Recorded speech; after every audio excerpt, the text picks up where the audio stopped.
So, yun nga mga dre, for today's video, ito yung araw na binaha tayo ng madaling araw at tayo ngayon tumambad sa aking pagbabaho. Siyempre, nag-alala agad ako, inisip ko kagad yung motor ko, kaya nilabas ko na kagad mga dre. At ito nga yun mga dre, at inuna ko nga yung motor natin. Sinilip ko muna kung inabot na ba bago ko binugusan itong pisonate natin mga dre. Siyempre, umuulan pa yan, sobrang lakas, kaya magkakapotin muna tayo mga dre para may labas na natin yung motor. After no, syempre mag-aasikaso tayo dito dahil kala mo ano na talaga dito, grabe ang itim pa naman, no. May sugat ako, alam ko may sugat ako dito sa daliri sa paa. Kaya ayan, inuna ko na yung motor, pina-start ko at pinainit bago ko nilabas. Kung mapapansin ninyo mga dre, ayun nga yung tinulak ko na. So paano mga dre, check natin ang iba. So, ito na nga yung inayos ko muna yung estante natin sa clothing shop natin sa sariling sikap kasi parang inabot. Kaya inangot ko muna yung nasa first floor niya ng estante. Nakikita nyo naman, bamba na rin dyan. Galing sa tapalodo dyan yung tagas kaya binaha. Siyempre after nyan, titignan naman natin yung sa kabila sa may sala natin kasi binaha din talaga doon.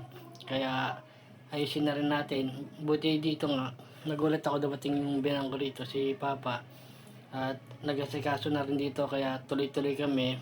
Pinagtulong-tulungan na namin. Dumating na rin yung bayo ko dyan, si Tonsi. Kaya ayan, pinagtulong-tulungan namin dyan. Tapos ginising ko na rin yung mga bata para makatulong na rin kahit paano dito. Talagang grabe. Ayan, nilinis na namin yan. Tinanggal na namin yung mga yung lona, yung tawag doon tuloy yung sa sa pinpit. Ako natataranta na eh. Kaya yan, pinagsikapan lang namin na sikasuhin. Siyempre, tos gas na naman yan. Bibili ka na naman ng mga gamit. Tsaka ng pang dyan sa mga tagas-tagas na yan. Di ba? Hindi mo rin talaga malalaman kung kailan darating yung mga unos. Wag mga ganyang bagay. Kaya kailangan ready ka rin talaga. At meron kang panobra at meron kang pang savings na pag Dito, nagsimula nga pala kami mag-asikaso ng 5 a.m. Tapos natapos na kami dito ng mga bandang 7:30. Ganun katagal kami nag-ayos dito sa bahay. Grabe talaga. Pabalik-balik kami dyan, linis, tanggal ng basura, lahat nilimas namin dyan para maayos na namin dito. Kawawa nga rin yung dalawang alaga ko, yung mga aso ko. Nagsuswimming na pala nang hindi ko alam. Siyempre, pinaliguan na rin natin yan ng diretso. Kaya grabe talaga, inaabot kami dito hanggang matapos na namin yan at okay naman na lahat.